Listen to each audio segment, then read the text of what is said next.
ঘরে টাকা নিয়ে গেছে, তাকে যখন সারা জীবন ভোগ করতে হয়, সারা জীবন যখন ভোগ করতে হয়, গাড়ির টাকা যখন সে ভরে, এই বাবা মেয়ে যখন বলে শুনতে হয়, আমার যে মেয়ের কাছ থেকে টাকা নিয়ে ছিনতাই করে নিয়ে গেছে, এই টাকা তাকে যখন ভোগ করতে হয়। দিন দরিদ্র পরিবার বাড়ি তৈরির জন্য রাজ্য সরকারের তরফে পেয়েছিল প্রথম কিস্তি 60,000 টাকা। ব্যাংক থেকে সেই টাকা তুলে নিয়ে যাওয়ার সময় দুজন ছিনতাইবাজ সেই টাকা ছিনতাই করে পালিয়ে যায়।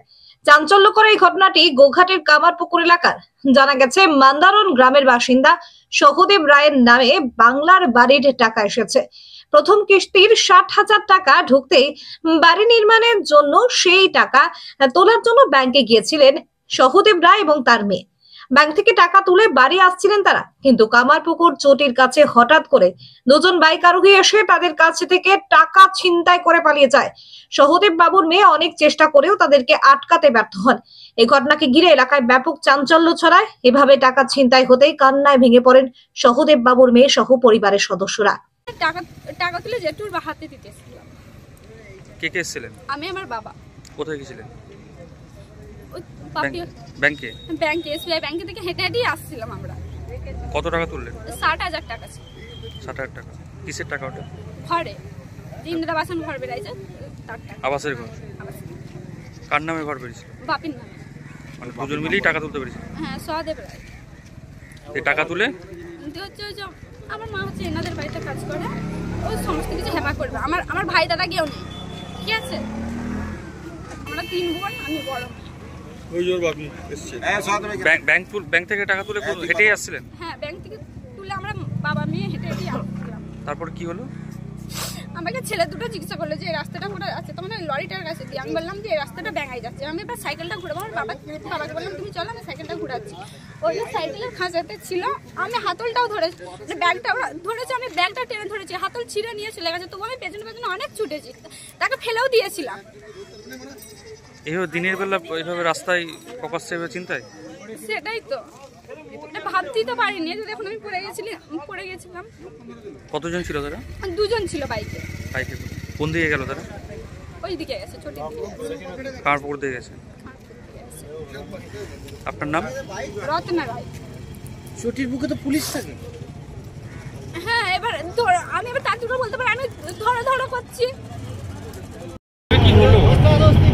আমরা আমার মেয়েকে ব্যাংক থেকে পয়সাটা যখন তুলি, ভাবি তাহলে তুই পয়সাটা রাখ। ভাবি খাতার মধ্যে ব্যাগটা নিয়ে পয়সাটা ইয়ে করে।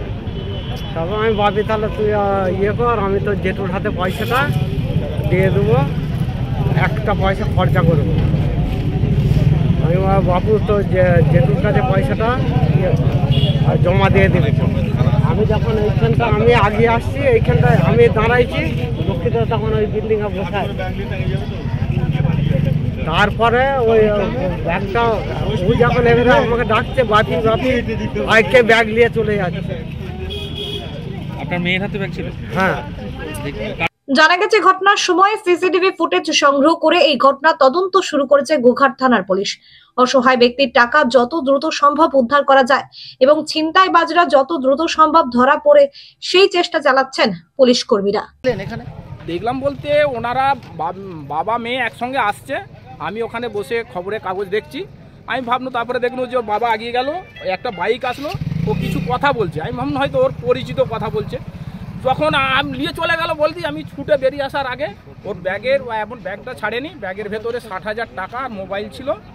ওটাকে ও ব্যাগে একটা হাতল ওর হাতে রয়ে গেছে, ও পড়ে গেছে। যখন আমি ছুটে এসেছি তখন আরেকজন এখানে লক্ষণ সেট আছে বলে ঝাঁকাস লন্ডি, ও আবার ছেলেটাকে ধরে, ও টেনে পড়ে যায়, ছেলে গাড়ি নিয়ে বেরিয়ে চলে যায়। কতজন ছিল গাড়িতে? 2 জন ছিল। আপনার সামনেই হয়েছিল? হ্যাঁ, আমার সামনে। আমি ভাবলাম যে পরিচিত হয়তো কেউ কথা বলছে, কিন্তু এইভাবে ঘটনা হলে তো বুঝতে পারি না। এই প্রকাশ্য দিনের বেলা এই ধরনের ঘটনা কি বলবেন? হ্যাঁ, প্রকাশ্য দিনের বেলা এই দুর্ঘটনা মানে খুব দুর্ভাগ্যজনক। এবং ভদ্রমহিলা খুবই, আমার বাড়িতে ওরা স্বামী স্ত্রী দুজনই কাজ করে, ইন্দিরা আবাসনের ওই টাকা পেয়েছে বাড়ি করার জন্য 60,000 টাকা। এসবিআই থেকে টাকাটা তুলে এই ব্যাংকে ওর মায়ের অ্যাকাউন্ট আছে, ওখানে জমা দিত। এরকম একটা জনবহুল এলাকা, পুলিশ থাকে যেখানে, পুলিশ থাকে দেখুন, এটা তো সেকেন্ডের মতন হয়ে গেছে। ওই যে আরেকজন ধরেছিল, তেও মৃত্যুকে বরণ করে নিজের মৃত্যুর জন্য ভয় পায়নি, সে ধরেছিল কিন্তু তার পাটা ফেটে গেছে, সে ধরে রাখতে পারেনি। আর ওরা একটা পড়ে গেল একবার, মানে এমন ভাবে যাচ্ছে যে কোনো লোক মানে কল্পনার বাইরে। এখানে যেভাবে পড়ে গেল ছিনতাইকার, আমি যখনই পড়ে গেছে আমি ভাবতে মরে গেল, কিন্তু আবার লাভ মেরে মোটরসাইকেল উঠে পড়লো। মানে তাজ্জব ব্যাপার, মানে ভাবা যায়নি যে প্রকাশ্যে এই ব্যাংকের সামনে এই ভাব হবে। আর সিকিউরিটি বলতেন সিকিউরিটি তো ভেতরে, আর ও তো সিসি ক্যামেরা আছে, যদি পুলিশ মনে করে আমার মনে হয় এই গরিব মানুষের টাকাটা উদ্ধার হবে। স্বাস্থ্যসাথী মান্যতাপ্রাপ্ত মাল্টি স্পেশালিস্ট ও রোগী পরিষেবার বিশ্বস্ত প্রতিষ্ঠান দেবনাথ হসপিটাল। রয়েছে ICU, NICU, USG, TLH, dialysis বিভাগ, ল্যাপারোস্কোপিক, শল্য, অর্থোপেডিক, ডিজিটাল এক্স-রে, বন্ধ্যাত্ব চিকিৎসা সহ উন্নত চিকিৎসা পরিষেবার আরও একাধিক বিভাগ। রয়েছে ঔষধের দোকানও। আমাদের ঠিকানা বাসুদেবপুর মোড়, আরামবাগ, হুগলি। যোগাযোগ নাম্বার 8373074998। এছাড়াও যোগাযোগ করুন 8373074999 এই নাম্বারে।